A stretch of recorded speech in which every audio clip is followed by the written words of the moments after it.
Hello, hello, viewers. Welcome again to another episode of Novel Ideas. My name is James Floyd Kelly. I'm here with my friend Eric Wex. How's it going? Eric, how are you? Doing well. How are you? I'm good. I'm not seeing you in video. There you go. But you're probably seeing me and probably wondering, where is he? I'm not in my office. I'm renovating my office this week, Eric, and I have no light in my office, and we're doing this one at night. We could have So done that in the dark. can't do it in the dark. It gives me that glowy. I don't want to do that. Don't want to do that. So, but how have you been? I've been well. I've been working madly on getting together a packet for Oni Publications or Oni Press, which is an independent comics producer that is open for pitches right now. So I'm pitching Gravlander. So I'm in the midst of learning to write comic book script, which I actually find quite enjoyable. You can get a lot of information packed in because the visual is separate from the dialogue. So it's a fun little process to describe what you see in the frame, and then write the little bits of dialogue, and then you go on to the next frame and you do it again. So Gravelander was a fun 10-part story. I could see that easily being a comic book. Totally. yeah, we're trying to expand it. I'm actually worked last week on outlining the second half and Okay. expand it to 20 episodes. Oh wow, wow, you're really moving on that. Well, viewers, we do apologize if you've been watching our episodes. We've had a few weeks off. Summer is here. Our children are out of school, and it has sort of messed up our schedule a little bit. We normally do this during the day. We're doing it at night right now. So the summer, Eric, is probably going to be a little flaky here and there. So viewers, you'll just have to bear with us. We'll pick it back up for sure in the fall. Absolutely. Well, listen, Eric, we wanted to pick a new topic for tonight, and I think we've got a good one. We want to talk about querying agents, right? Yes. So And I was going to say you're much closer. I don't use an agent in my line of work, but you need one, especially if you're writing fiction and you want to publish in the traditional publishing realm. So, what's been going on with you in terms of finding an agent? finding an agent, I have put on hold for a couple of reasons.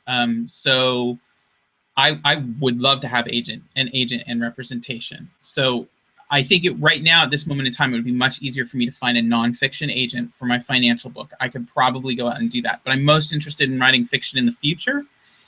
So I haven't put a lot of effort into that. I've got 2 deadlines by June 30th, this pitch that I'm writing for Oni and a short story for an anthology.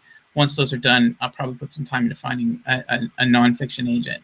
On the fiction side of things, the self-published stuff hasn't taken off well enough to actually justify an agent picking it up and then trying to sell it to one of the major publishers. So I still have to build momentum there, which is, again, one of the reasons to do the Oni pitch and to write in a comic book is to help the actual books move forward. So Well, the writers that I know, the fiction writers that I know who have agents, when I have asked them in the past about this whole agent thing, the one thing I've always heard is you don't really get an agent until and this isn't across the board, but I've been told that you don't really get an agent until you need an agent, meaning someone has shown interest in your work and they will, like a publisher, and they say, oh, go get an agent. Because a lot of publishers don't want to deal with an author. They want to deal with someone whose line of work is representing fiction, right? I think that's actually that's one of the common patterns, right? Is that somehow you've generated enough interest and this is where the indie market can really work as a kind of a minor leagues for getting an agent, right? Is that you can publish stuff, you can have stuff take off, and when it takes off, you're then able to leverage that to actually get some of the top quality agents in the nation to look at you. Jason Gurley did that. Andy Weir, who wrote The Martian. In case you haven't seen the trailer, go look at the trailer for The Martian and read the book. It's awesome. Right? It's awesome. I'm so excited for that.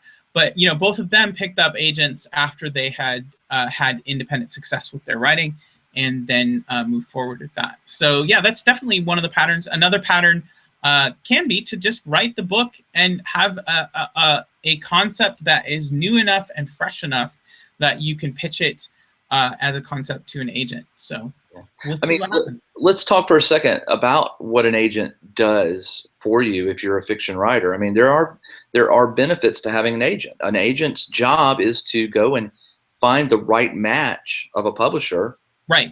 for the work you've turned in. Right. And they're all there. They also represent you, right? They take 10% of what you do, and so they get paid off of what you do. They usually pay for themselves in spades, right? They get better commissions, you know, they get better advances and stuff, and deals for you from the publishers, and certainly get your books more attention than other means of publishing. And so that usually actually pays off for everybody in the end. The indie, you know, if you can make it, I mean, I don't want to sound like I'm saying, oh, we should all go traditional. I actually don't think that. I think that the evidence shows, I think Hugh Howey and his group, who are really looking at the money side of it, show that the indies are doing well. You know, I'm not sure that they cull the data all correctly. That's fine. If, you know, it may be that the indies make more money than the traditional. I'm not sure either way. I don't know. And I don't really have a stance on that. But I think that there are just big advantages from the querying process.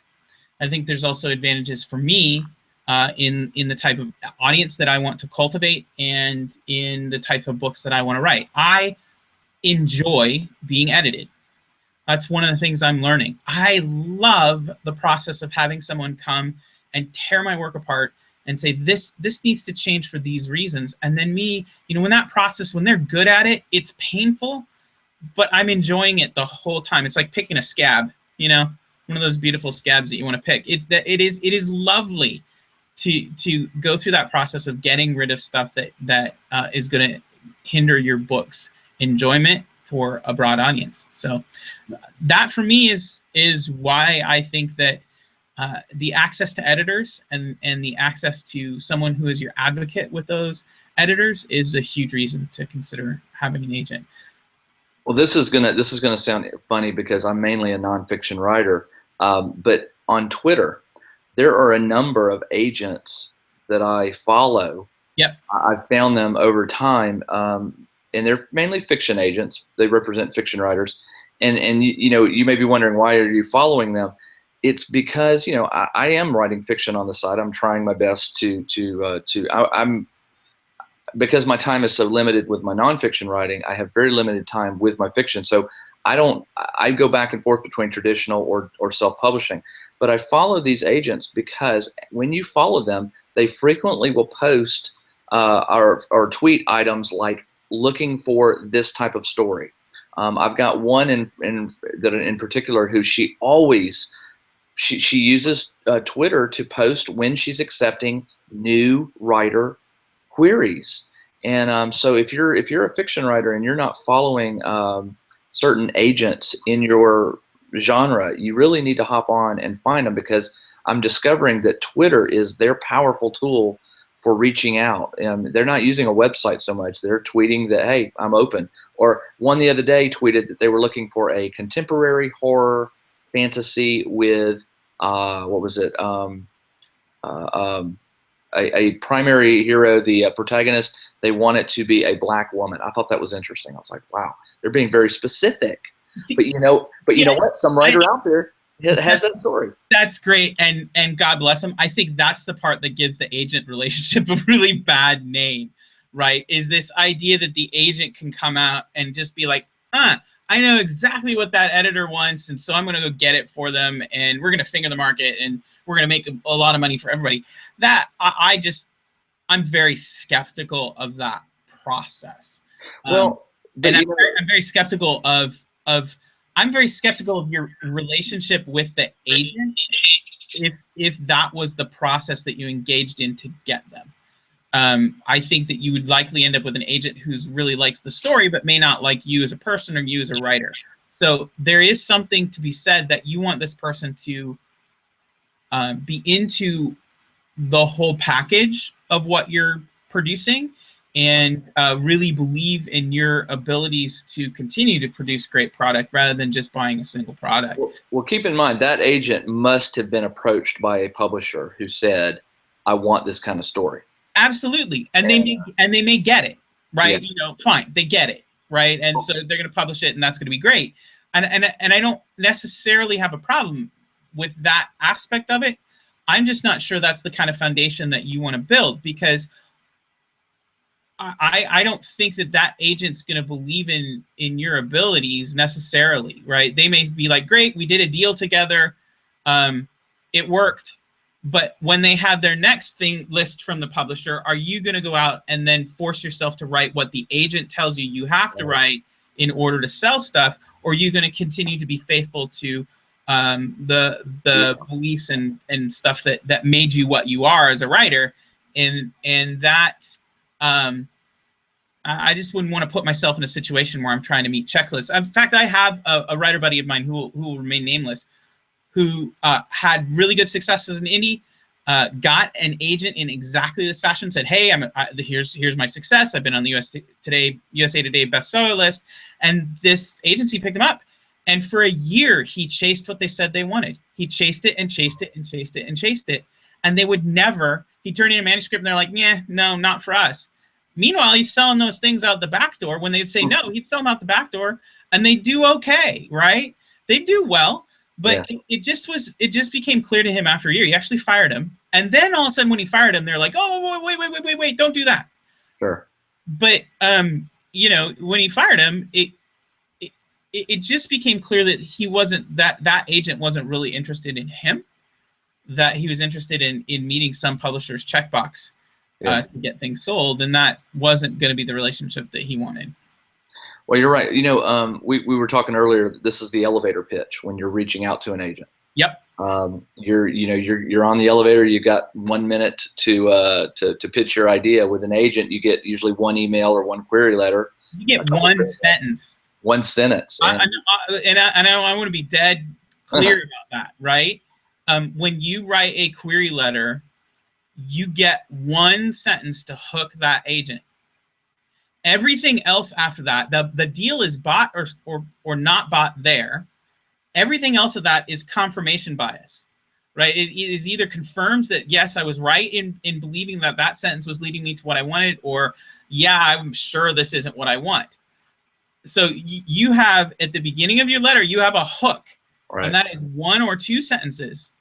And if that hook doesn't work, the whole thing will fall apart. Yeah. And we should mention that some new writers may not be aware of this, but there's an annual book put out every year of agents. It's put out by, I believe, the Writer's Digest folks. Yep.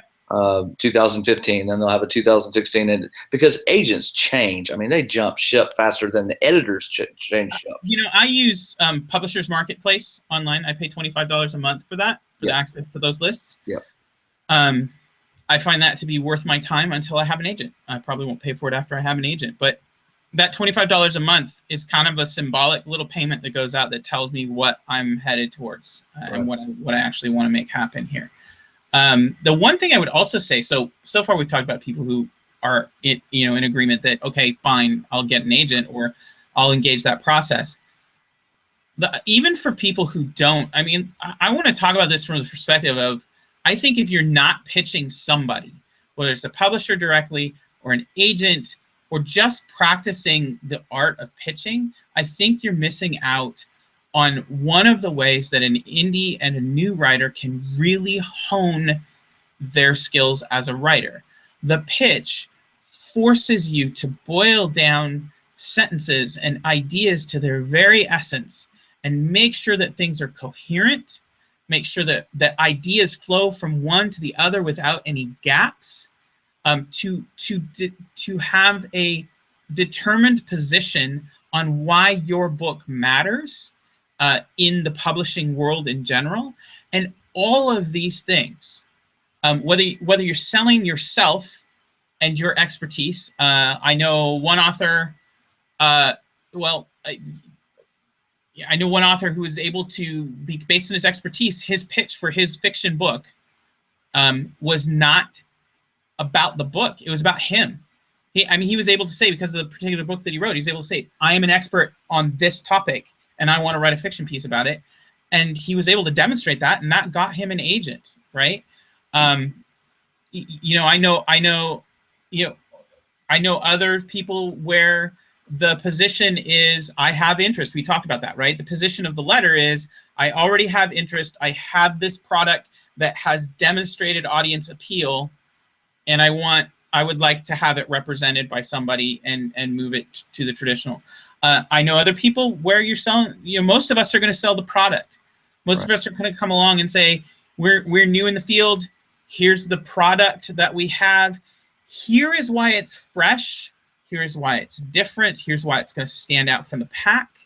And here's what we're going to do. So, and you know what we haven't said, and this is pretty much common sense, but people may not be thinking about it, is just as you would choose a publisher to pitch your book to, you have to research these agents, because these agents often are telling you on their bio or their website or wherever, I represent writers who write this type of fiction. Yeah, so, and that's where something like Publishers Marketplace that will let you search your genre that you feel like you're writing in, and then search through those agents. And then I always go to their website and read everything they have to say. I mean, scour it, because there's always going to, and I've found that when you go to an agent's website, often you'll find additional agents that work there. Yep. And sometimes you'll find an agent who is even more specific about what their genre is, and it might fit you better.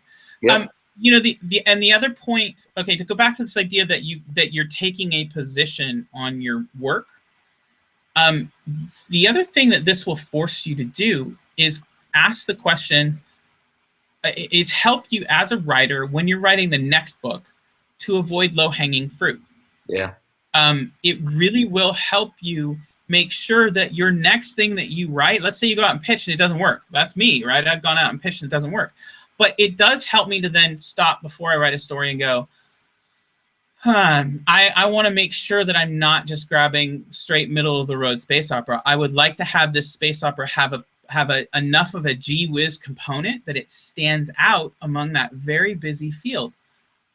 That's actually really good for your sales. Yeah. So you may never get an agent. You may stay indie the whole time, but the practice of working through pitching to an agent develops a lot of skills that can be really, really useful just for you as a writer in general. So whether you ever go there or not, whether you find a way to make a living and you're happy making a living as an indie, or whether you'd like to make a living as a traditional author, I think pitching, whether you're pitching a publisher for a comic book like I am right now, or you're pitching agents, I think that's actually a really, really important process for a writer to go through. And we're going to call it quits there. We're out of time. All right. It goes by quick. It goes by real quick. Viewers, listen, if you have any questions or comments or suggestions for a future episode of Novel Ideas, please post them on geekdad.com or ericwex.com or at the iTunes site. We'd love to hear your feedback. We'd love to hear what you think about some of the recent episodes and some of the topics that we've had. Eric, we're going to keep working on some guests again, trying to get some special guests in and stuff like that. But viewers, if you'll just bear with us for the summer. Summer is a bit crazy on both ends. I'm in Atlanta. Eric, you're over on the West Coast, and it just sometimes it gets a little crazy trying to work things out in time zones and all that good stuff. But we'll definitely get some of them out. Yeah, and hopefully next week I'll be back in my office. I'm going nuts not being able to work at my desk. So, all right. Well, listen, it was good talking to you this week. We'll do it again next week. Viewers, thank you for joining us. We hope you liked what we discussed tonight about agents, and of course, we'd love to hear some feedback from you. So, Eric, we'll talk again next week, my friend. Talk to you soon. Take care. Take care.